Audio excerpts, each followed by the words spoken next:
Comme vous l'avez sûrement fait, j'ai écouté avec attention les annonces de notre Premier ministre, M. François Bayrou, il y a quelques semaines. Et je dois dire que ce qui m'a le plus étonné, ce n'est finalement pas de découvrir que la situation budgétaire du pays était critique, mais que cela semble encore surprendre tout le monde, comme si ça nous tombait dessus subitement. Pourtant, il faut pas être devin pour avoir vu la catastrophe nous foncer dessus. Depuis 1974, tous nos budgets sont déficitaires, et la croissance n'a évidemment pas pu compenser ces pertes, car elle s'est effondrée avec la fin des 30 Glorieuses.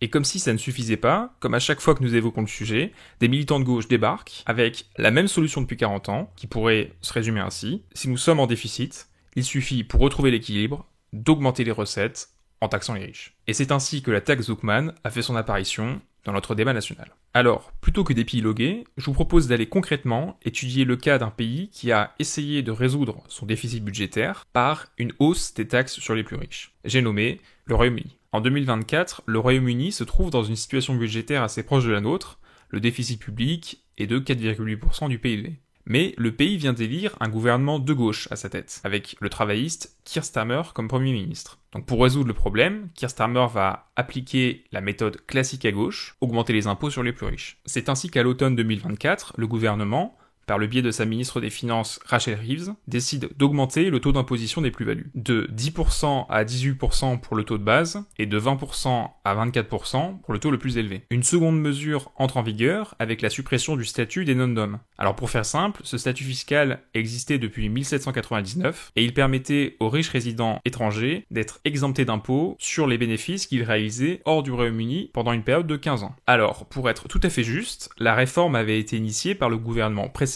qui était conservateur. Mais Rachel Reeves a maintenu cette réforme et a en plus décidé d'alourdir la mesure en soumettant ses avoirs détenus à l'étranger à un impôt sur l'héritage de 40%. Et puis, il faut dire que cette mesure est parfaitement en accord avec la politique socialiste promue par le gouvernement travailliste. Maintenant, la question qui vous brûle les lèvres, j'en suis sûr, est de savoir si ce plan infaillible a réussi à résoudre la crise budgétaire. Eh bien, figurez-vous que non, et que pire, cette hausse de la fiscalité sur le capital a en fait aggravé le déficit. On découvre avec cet article du Times que les recettes annuelles de l'impôt sur les plus-values ont baissé de 10% entre avril 2024 et mars 2025, ce qui représente une perte de 1,5 milliard de livres malgré la hausse des taux. Et dans cet article du Télégraphe, on apprend que l'OBF, l'Office for Budget Responsibility, abaisse ses prévisions de recettes sur la taxe des plus-values de 23 milliards de livres pour l'horizon 2030. Le résultat est sans appel. Malgré cette politique de justice fiscale, le déficit s'est creusé pour atteindre 5,3% du PIB en mars 2025, et comble de l'ironie, en ce même mois de mars 2025, Keir Starmer a annoncé des coupes budgétaires importantes, notamment dans la fonction publique, pour les retraites, ou sur les allocations à destination des personnes handicapées. Évidemment, le militant de gauche accusera Starmer d'être un social traître, qui fait semblant d'être de gauche et mène en réalité une politique de droite.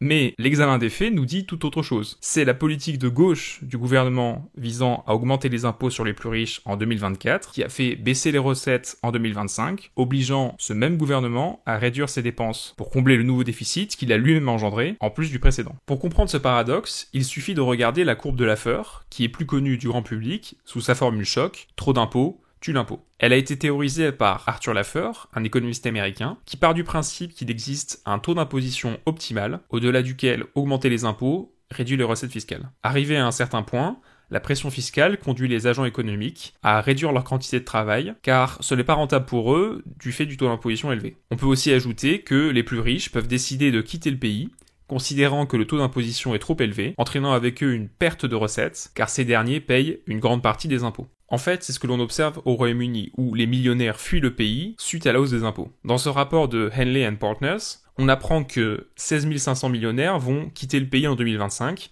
ce qui est un record du monde. En partant, ces citoyens fortunés embarquent aussi leur capital et leurs entreprises, et c'est ainsi qu'on peut expliquer le paradoxe de la perte de recettes fiscales pour le pays, malgré la hausse des impôts. Si le taux d'imposition est bas, les millionnaires ne chercheront pas à faire de l'optimisation fiscale, ou ils ne chercheront pas à partir, et les recettes seront proches de la somme attendue. Cela peut paraître paradoxal, mais dans certains cas, si l'on suit la courbe en cloche de Laffer, baisser le taux d'imposition peut entraîner une hausse des recettes fiscales, à condition d'être au-delà de l'optimum fiscal. Par exemple, dans les années 80, la Nouvelle-Zélande a baissé de moitié le taux d'imposition sur le revenu, et a quand même vu ses recettes fiscales augmenter de 20%. Finalement, ce qu'il faut retenir de la politique menée par les Britanniques, c'est que les solutions socialistes conduisent toujours à un appauvrissement général malgré leurs belles promesses. Taxer les ultra-riches n'est pas une bonne solution pour réduire le déficit budgétaire, et pire, en réduisant les recettes par idéologie, la conséquence concrète est de dégrader les services publics dont bénéficient les plus démunis.